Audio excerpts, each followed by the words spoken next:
Did the system thrive because of them or in spite of them? Was the economic prosperity of like the 50s and post-World War as a result of this large population base, or were they just lucky that it was happening at the same time? I think that's one of the really challenging aspects of like covering this topic, and maybe something that I pulled my punches on a little bit. Initially, I was like, I'm gonna make this film called Boomers, and it's gonna one of the poster ideas we went through was just sort of like an old hand giving the middle finger. And I sat there and I looked at it for a while, and I was like, it's sort of great. It's really eye catching, and it tells a story in the way that you want a poster for something to do. Be a great thumbnle, Great thumbnail. Yeah. But I was just A little like, bit clickbait, maybe. I was like, if you're 60, 70, 80, what, like, and you see that poster, are you going to watch the film? And I was like, no. And I also have a bit of a thing in terms of like thumbnails and stuff, posters, titles, whatever, where I do think it's always worth thinking of that as a sort of product in and of itself, in terms of a thing you're putting out into the world. Like, most people who see a thumbnail or see a poster or whatever aren't going to watch the thing. And so at that point, have I just put this really abrasive, kind of insightful thing into the world? So what was so is it that, like, so is it their fault or is it not, is kind of the question. And I did loads of research going into Boomers and read the sort of invectives that are like, can I say fuck? Yeah. Yeah, okay. you tell me. You get the like, buzzer for the... Sorry. Yeah, no, that was for the invective. What's an invective? Oh, just really critical, like angry, targeted, like fuck the Boomers, like they've done all this to the world. And then some stuff that was more,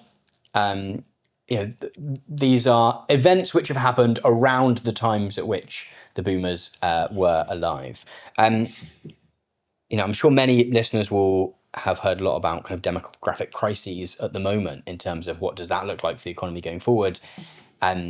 Because young people spend money and people buy things for their children and all of this kind of stuff.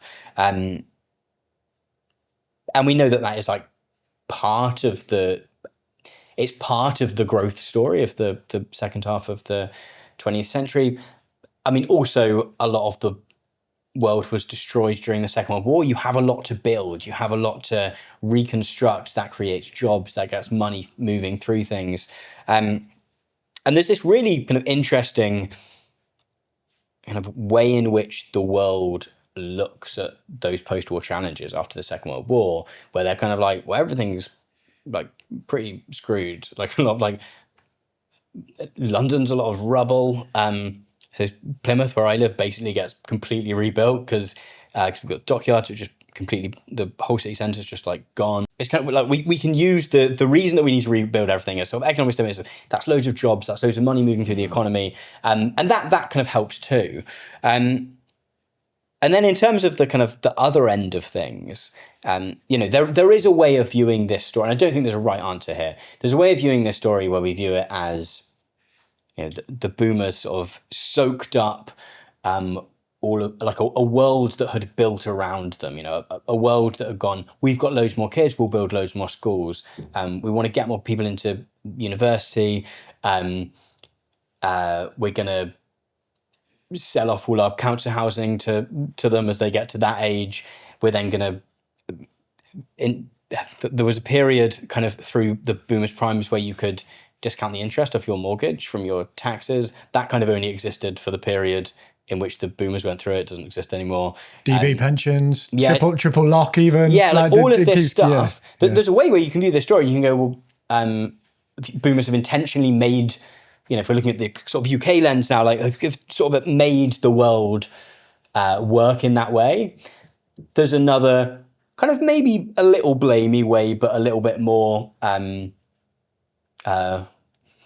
like friendly way of putting it, I guess, where we go, well, it's just a large voting block. And so, of course, we've now got triple lock on pensions because older people are a big voting block, and who's going to who's going to be the politician that goes, we're not going to do that anymore. That's why the Rolling Stones are still on tour. That's Yeah. what the guy said. And I was like, that's genius. Yeah, big market Because as well. it's a big market. Like they're popular of that time. They keep going because there's so many boomers still buying tickets.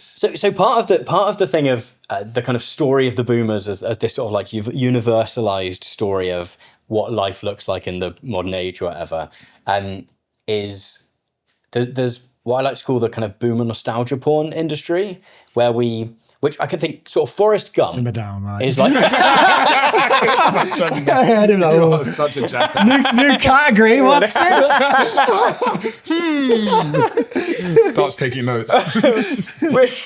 which is this kind of like Forrest Gump is like the prototypical example of this, of you tell a story of someone's life and I think he's like a year out to be a boomer or something, but they're born just after the war and there's sort of a story that happens, but also you do a social history alongside it, right? And that's like kind of what David Willett says when I chat to him in the film, and he says, the reason the Rolling Stones are on tour is that there's so many boomers around to go and watch them, but also because there was so many baby boomers and they've sort of had control of like the levers of cultural discernment for so long or whatever, like the ability to say what's good and what's not. And it means that, bands like the Beatles and the Rolling Stones and Bob Dylan, all of whom are great. I love a lot of that music. Say what you think. But we get to no. I genuinely like love all that. I've not seen the Bob Dylan film yet. I would like to,